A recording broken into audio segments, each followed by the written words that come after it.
Well, pity he didn't say it first time, because it is Nigel Benn. Thanks very much. Thanks very much, thank you. Well done. Thanks, lads. So that at the end of the match, Bill 31 points, Ian has 30. Thanks very much. Thank you. What a team, what a team. And the two captains are level again at 4 rounds each. See you next week, BBC1, 8:30. Till then, goodbye. Tony Alcott.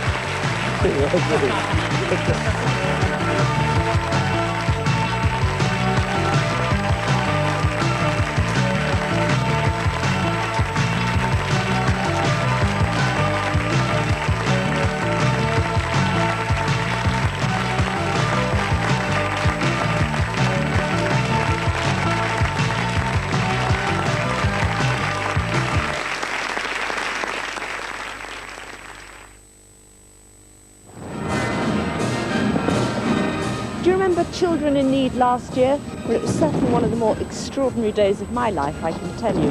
Well, we're on the hunt now for some new challenges for a brand new series starting next year called Challenge Anneka. The bigger the challenge, the better. The more impossible, the better. It's up to all of us to make the impossible possible. So get thinking, think big.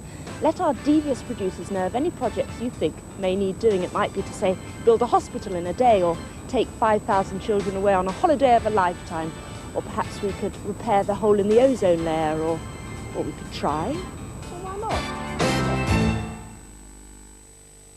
Radar's challenge in MASH on BBC2 in a few moments is to improve his image. Will Hot Lips and Hawkeye help? Well, they can't help Elizabeth Taylor at all. She's mixed up in a psychological thriller with Lawrence Harvey at 10:20 in Nightwatch. Before that, at 9:30, Pearl and Finn have problems of their own south of the border. Now, the 9 o'clock news with Michael Burke. The Irish government has refused to extradite Father Patrick Ryan, the priest wanted here on terrorist charges. They say he won't get a fair trial. Mrs Thatcher says that's an insult to this country. And compensation for the disaster victims. British Rail offers an immediate £2,000.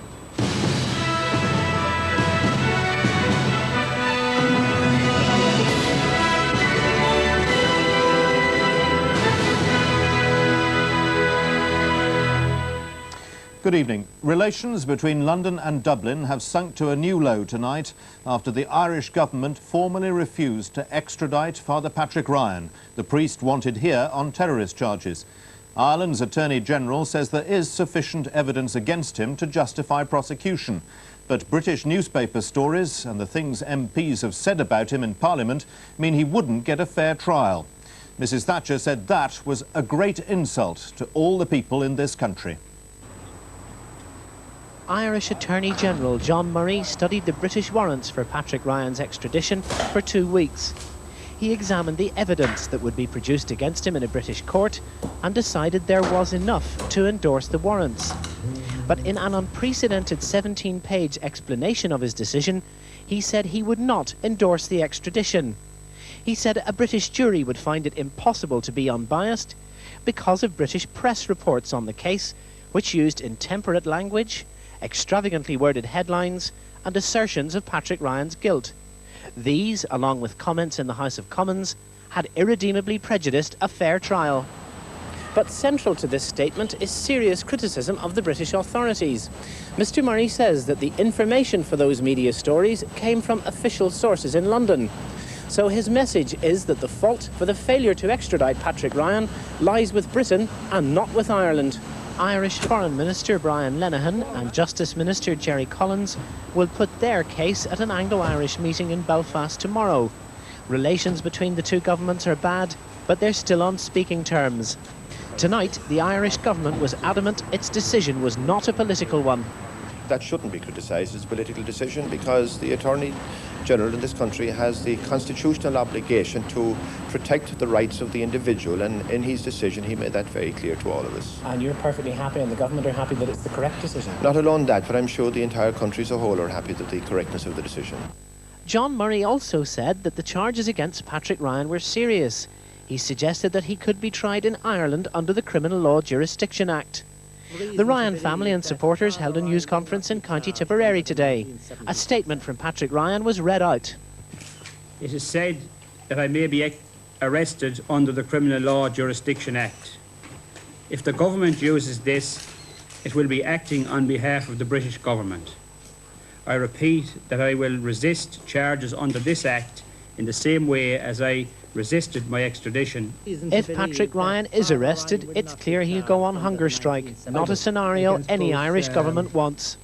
The response in London to the Irish Attorney General's decision was swift and angry. Mrs Thatcher described his comments that a fair trial here was impossible as an insult. In an angry argument during Prime Minister's question time, the Labour leader Neil Kinnock said she should take the blame for the extradition's failure. Ministers like the Northern Ireland Secretary Tom King first heard about Dublin's decision when he and other MPs attended a memorial service at Westminster Cathedral this morning. The calm was soon broken later in the Commons when it was learnt that the Irish government had doubted Father Ryan's chances of a fair trial in the UK. Opposition MPs blame Mrs Thatcher's recent remarks in Parliament and at the European Summit in Rhodes for that. The hard and perhaps to Mrs Thatcher unpalatable truth is that her handbag diplomacy has now swung round and clouted her round the ear. Mrs Thatcher left no one in doubt this afternoon that she rejected outright Dublin's explanation for not handing over Patrick Ryan. The government repudiates utterly the assertion that Patrick Ryan would not receive a fair trial in this country. She is faced with the fact that Patrick Ryan will not be extradited to Britain, and it is primarily her fault that he isn't going to be extradited.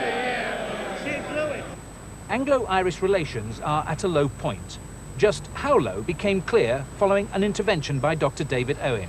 It is obviously a quite unacceptable insult to the people of this country that Patrick Ryan would not receive a fair trial in this country. The Prime Minister protested that, in reaching its decision, Dublin might have offered its own extradition law as grounds for turning down the British government, but it didn't even do that. Those are not the grounds which the Irish Attorney General has used. They are nothing related to those grounds. He's spoken something totally different, which is a great insult to all of the people of this country. Dublin has now suggested that the British government should press its case against Patrick Ryan in the Irish courts. Mrs Thatcher hasn't ruled that out, but she says she's concerned about the safety of witnesses who are willing to testify and about the fact that reluctant witnesses can't be forced to travel to the Republic. She fears that this strategy might, in the end, fail. But there are those who say that doing it Dublin's way may now be the only way forward. There is only one option, and that is to provide the information necessary for the Irish government to consider prosecuting under 2 of the counts involving explosives. There is no other option, whether one likes it or not, now that the decision has been taken. Tomorrow in Belfast, Tom King will meet the Irish Foreign Minister and Justice Minister. The Ryan affair is certain to dominate discussions, but the wider issue is whether this extradition case has now undermined the Anglo-Irish agreement on which tomorrow's talks are based. A man has been shot dead at Portadown in County Armagh this evening. He was working at his car repair business when 2 gunmen walked in and shot him. According to John Corrie's family, he knew he was putting his life at risk by accepting contract work from the security forces. At around 5 o'clock, as he and his mechanics were preparing to finish work for the day, 2 gunmen walked into the premises. They knew their target and opened fire, probably with rifles at close range. Mr. Corrie was hit several times in the body and died where he fell. His brother was brought to the garage. Why has everybody else been killed? Easy target. Pick them out. Had he ever said he was aware that he might be a target because... Oh, we were aware. He has spices the last couple of days, yes. And why did he carry on knowing he was a target? Because we don't back down to nobody. The police say the gunman escaped in rush hour traffic in a blue Mercedes. Yesterday morning, the IRA launched a mortar bomb attack on a builder's yard in Magherafelt in County Londonderry. In recent years, 2 of the firm's employees have been murdered by the IRA, who said the firm carried out work for the security forces. Scotland Yard now say 33 people were killed in yesterday's rail disaster in South London, 3 fewer than originally thought. The original estimate was wrong because of the nature of the injuries. British Rail, who've accepted full responsibility for the crash, say families of the victims will receive a £2,000 payment as soon as possible. During the day, some of those still in hospital were visited by the Prime Minister and the Duchess of York. Those who were painfully but not seriously injured lay in their hospital beds a mile from the scene of the crash this morning and gazed at newspaper photographs of the crash. Some said they were difficult to relate to the horror from which they'd been pulled 24 hours earlier. One saw a photograph of himself at the moment of his rescue, a grim souvenir of the end of a journey he'll never forget. And some forgot it, even as it happened. I remember nothing. Yeah. I remember preparing, I put my glasses in my case, to go into Clapham Junction because I was hoping it had stopped. It wasn't my usual train. Yeah. I wasn't sure. Yes. So I prepared to get off if it indeed did stop. Yeah. And that preparation was the last thing I remember until I was being helped out. These were the injured who are now able to smile, thankful to be alive and in good enough spirits to chat to familiar strangers who came to talk to them. Oh, my dear. No, you come from North Country. To the Prime Minister, 26-year-old Alison Killaby cheerfully referred to herself as a Frankenstein monster. Rescuers helped her to walk a quarter of a mile along the railway tracks to Clapham Junction station, half blinded by the blood from her face wounds. But she told Mrs. Thatcher the doctors assured her that they'll heal in good time for her wedding in June. Gerald Downs, an insurance broker in the city, had a visitor too, the Duchess of York. They were old friends. "I haven't seen you for ages," said the Duchess.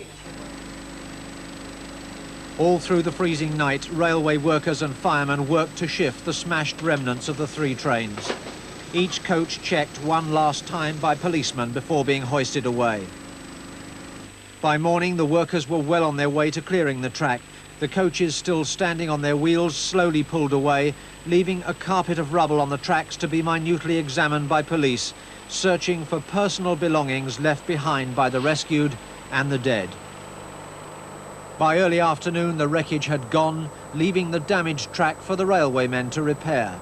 And after dusk, on the undamaged side of the tracks, the first passenger train since the accident clattered past, away from London with its load of homeward-bound commuters. British Rail's inquiry into the crash opens tomorrow. Preliminary investigations have pointed to a signalling fault as the most likely cause of the disaster. Tonight, BR said it would investigate a claim by one of its own Southern Region signalmen that potentially dangerous signal failures have happened before.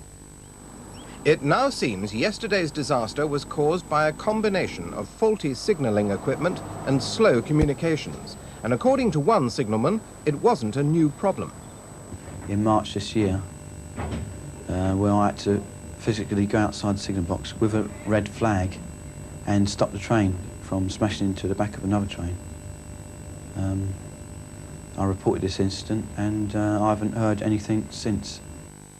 British Rail said preliminary checks showed no record of any such incident.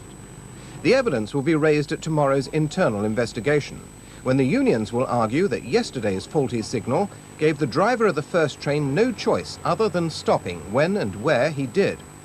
The first train, the service from Basingstoke, was apparently moving up the line through a series of green all-clear lights. But when a signal flicked to other colours without warning, the driver quite properly stopped to report the fault. The reason he had to stop was to telephone the controlling signal box. Trackside telephones have been used by British Rail for decades, in preference to two-way radios. Cab radios are used, for example, in the remoter parts of Scotland. But Southern Region's policy on radios is to give priority to new driver-only trains. It's a policy which will probably now be changed.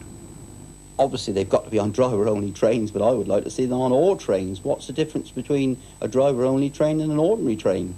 They still have problems. They still require stopping on occasions. If the drivers yesterday had been in radio contact, the first train wouldn't have needed to stop, and the second train could have been warned of the problems on the track ahead.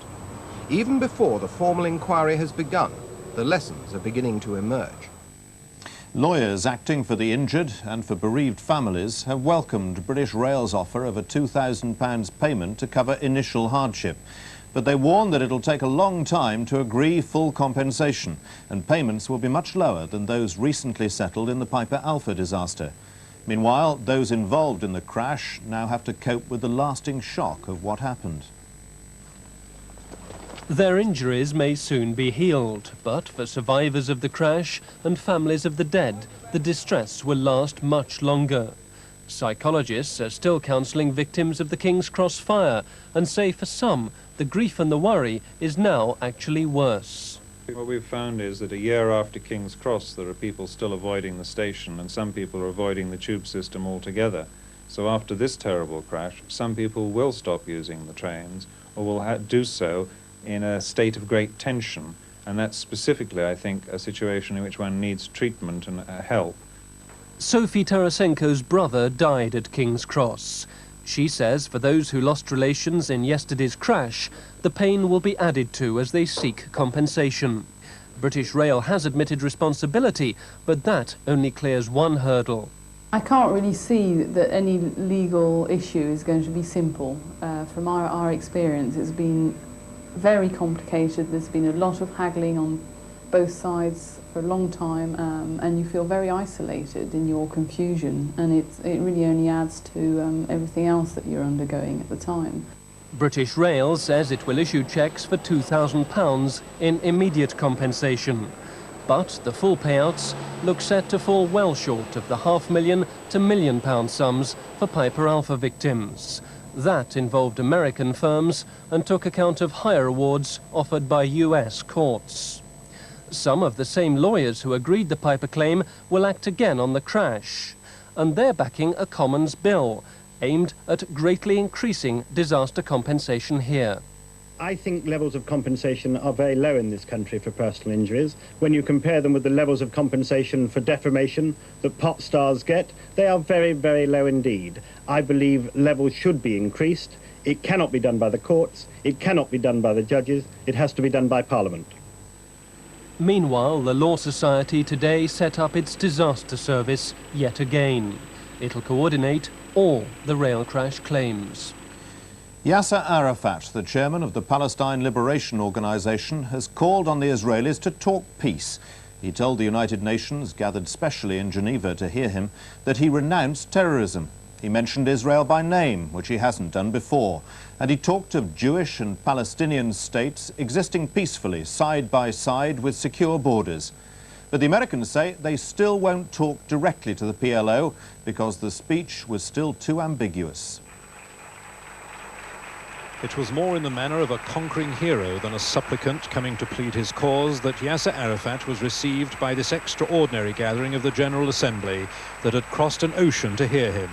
He came with high expectations, firmly believing that his speech would win over the Americans, who are refusing to back his peace bid unless he meets their demands.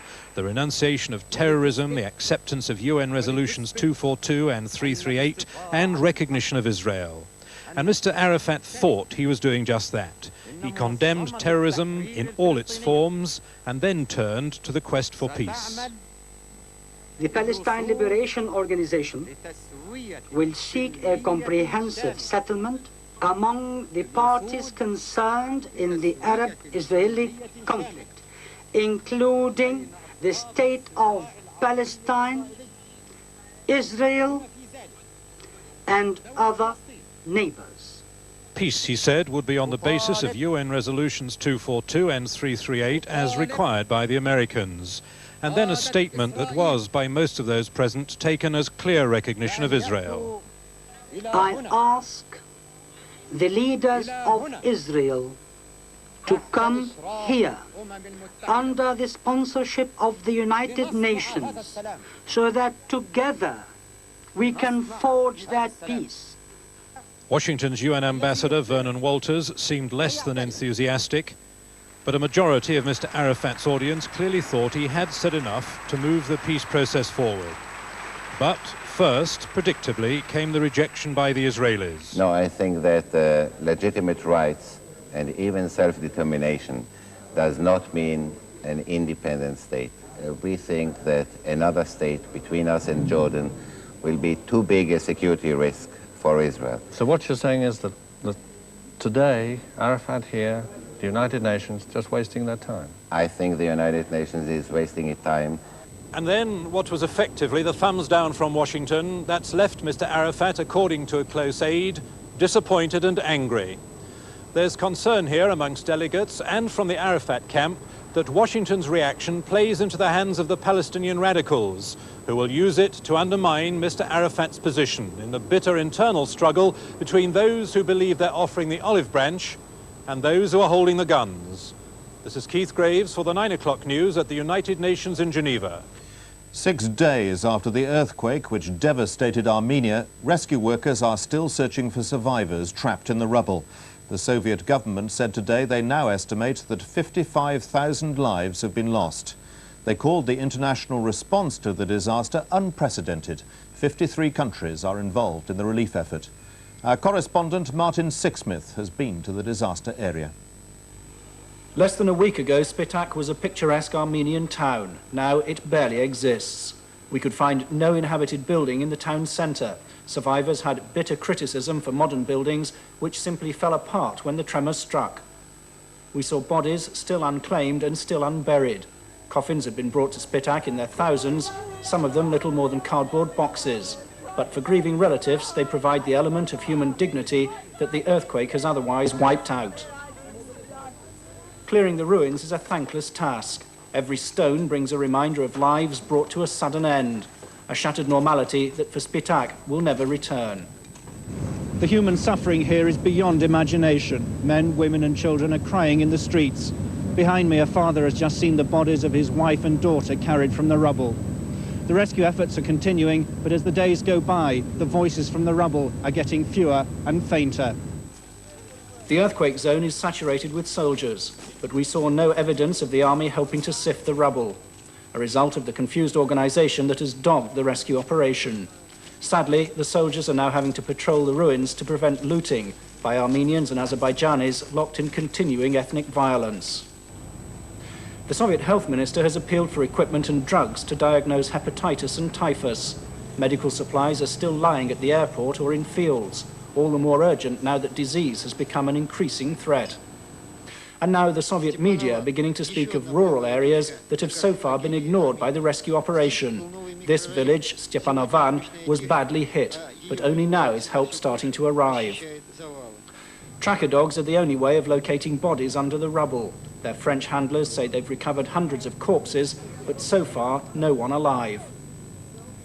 British relief workers from the International Rescue Organisation returned to Moscow this evening after 3 days in the earthquake zone.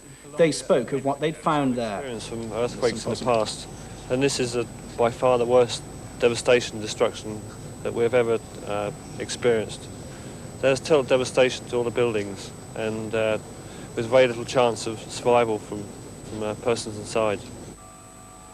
Soviet military helicopters crisscross the area, ferrying the injured to hospitals. Less than a dozen people a day are now being saved. But all hope has not yet faded, and the rescue effort will continue. Martin Sixsmith is now back from Armenia in Moscow.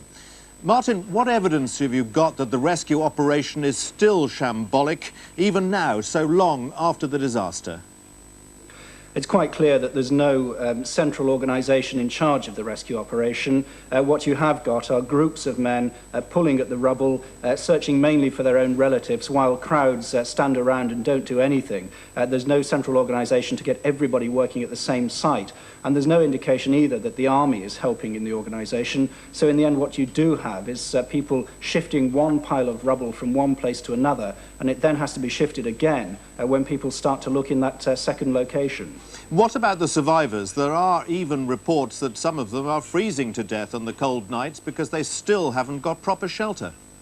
That's right, it does get very cold down there during the night, and for people who've been shaken and traumatised by the experiences they've gone through, it really is very difficult for them. Tents are arriving, but the problem is that many of them have simply been held up at the airport. We saw lorry loads of tents and other supplies simply waiting there to be taken to the stricken area, and the problem is that they just can't get there. A disaster like this leaves nobody untouched, not even reporters. What does a place like Spitak actually feel like in the wake of a disaster on this scale? Well, it's very difficult to put in words the feelings when you're in an area of such great human suffering. And it was the individual human tales which I think left the most indelible impression. People looking for their relatives in the rubble, saying that they were alive, wanting to believe they were alive, when clearly they weren't alive. And also those journeys in the Soviet military helicopters which ferried us around the disaster area, they stopped very frequently to pick up people who'd been injured, people who'd just been pulled out of the rubble. And these people were lying on the floor of the helicopter, really in great pain. They were being shaken by the helicopter, but that was the only way to get them to hospital, and just a feeling that there was very little anybody could do to help them. Martin Sixsmith in Moscow, thank you very much. Here, the Court of Appeal has decided the 3 men convicted of the murder of PC Keith Blakelock during the Broadwater Farm riots cannot appeal against their life sentences. Last month, an inquiry by Lord Gifford called their conviction a terrible miscarriage of justice. Now, the family of one of the men have said they'll take their case to the European Court of Human Rights. During the riots at Broadwater Farm 3 years ago, Police Constable Blakelock was set upon by a large number of youths. 3 were eventually convicted of murder, the case against them resting entirely on admissions made to the police. But Winston Silcott, who the judge said should serve at least 30 years, claimed the jury shouldn't have been allowed to consider his interview with police as it was tenuous and insufficient to justify conviction. Engin Raghib wanted the appeal court to consider a psychiatrist's report, which said his low IQ put him at high risk of suggestion.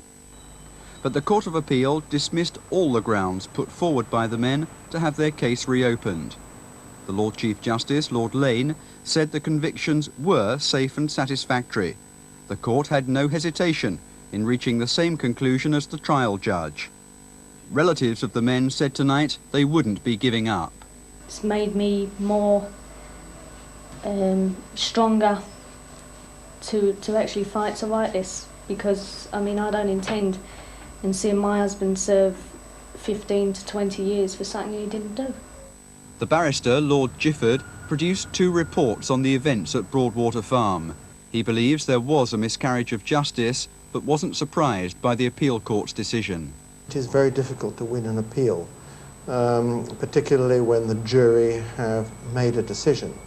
But having analysed the evidence, I still am very, very disappointed. The campaign will obviously go on, and in the end, a Home Secretary will have to intervene. The Broadwater Farm Defence Committee now plans to take the case to the European Court in Strasbourg. The Crown Prosecution Service has confirmed that police officers accused of assaulting demonstrators outside News International's plant at East London are to face criminal charges. The allegations centre on clashes with pickets in demonstrations marking the first anniversary of the dispute at Wapping in January last year. Details of the likely charges or the number of officers involved have not been disclosed. Within the past hour, we've heard that Brynmore John, the Labour MP for Pontypridd, has died after a heart attack. Mr John, who was 54, had been an MP since 1970. A former Home Office minister, at the last election he had a majority of more than 17,000.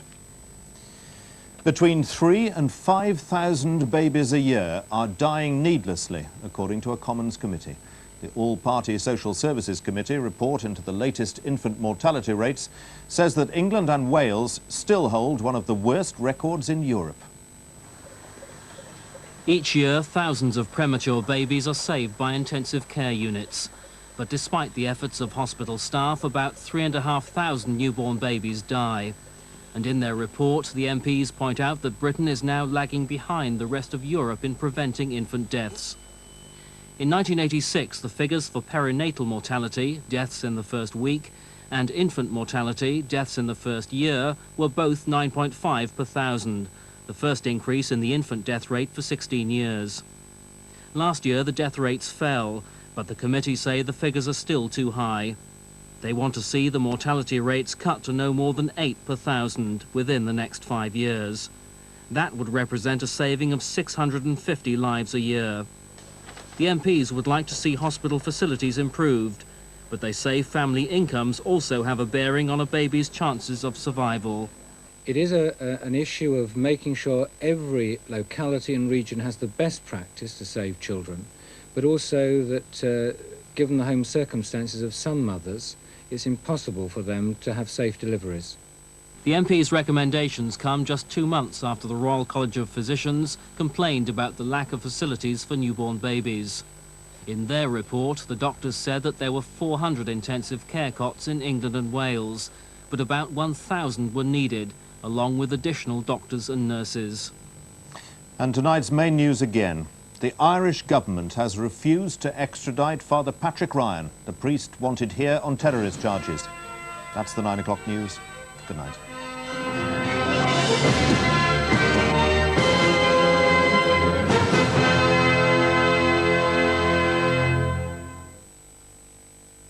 Now for a look at the regional news headlines. Good evening. Teachers in Bradford walked out on strike at lunchtime today in protest of the Conservatives' £5.8 million package of cuts. Around 500 NUT members went on to lobby councillors arriving for an emergency meeting. The opposition parties were hoping to overturn the Tory plans, but they failed when one Labour councillor was forced to miss the meeting. The NUM leader Arthur Scargill is predicting a massive vote in favour of an overtime ban in this week's national ballot. He says a yes vote is the best way to resist further cuts in the coal industry. But the Welsh miners' leader Des Dutfield accused Mr Scargill of trying to murder pits and coal communities. An investigation is to be launched into an air miss over North Yorkshire today. The pilot of a DC-9 carrying 96 passengers radioed in 15 minutes after leaving Teesside Airport to say he could see military aircraft. 3 RAF provosts from Linton on Ouse are thought to have been flying just 200 feet above the airliner. Police searching for the missing Lincolnshire teenager Darren Dunham are investigating the theory that he may have run away in terror from a gang of thugs. 19-year-old Darren disappeared last Saturday night after leaving a pub in Pinchbeck near Spalding. An underwater search of the nearby River Glen has failed to produce any clues. British Rail have unveiled a £1 million improvement programme for Sheffield. The city station is to be extensively redeveloped. More commuter trains will run between Sheffield and London, and journey times will be cut by up to 20 minutes. Lewis Uller, the 14-month-old Humberside baby who suffers from the rare disease Ondine's curse, has gone home from hospital in time for Christmas. Lewis's breathing has to be controlled by a ventilator when he's asleep, or he could die. But now local donations have meant the necessary equipment has been installed at the child's home in Hull. And that's it from me tonight. Now the national weather with Bernard Davey. Good evening to you all. A fairly murky old night coming up for most of us with extensive mist and fog, particularly on the hills and coasts. Fairly clear, I think, over much of northern Scotland at first, so this may lead to a touch of frost in those sheltered glens. But as the night wears on, that thicker cloud will come in from the west, so everybody basically in the same boat. And there'll be some drizzle too around on the hills and coasts. Tomorrow we'll look at eastern Scotland and northeastern England, mainly because I think that's where the brightest and the sunniest weather is likely to be. There will be some drizzly rain around at first, perhaps at best around about 2 hours, quite mild, the temperature around about 11 with a westerly wind. Now let's have a look at the rest of Scotland. Here also some drizzly rain around, little if any sunshine, but there could be some brightness, rather mild, a temperature of 10 and a freshening southwesterly wind. The rest of the country, also some drizzly rain around, very little if any sunshine, but 1 or 2 places maybe rather lucky and brighten up, rather mild and light winds. Looking on to Thursday, a bit of a change coming, mild in the south with rain coming in from the northwest. That's it from me. Takes Pearl and Finn in search of a stolen master.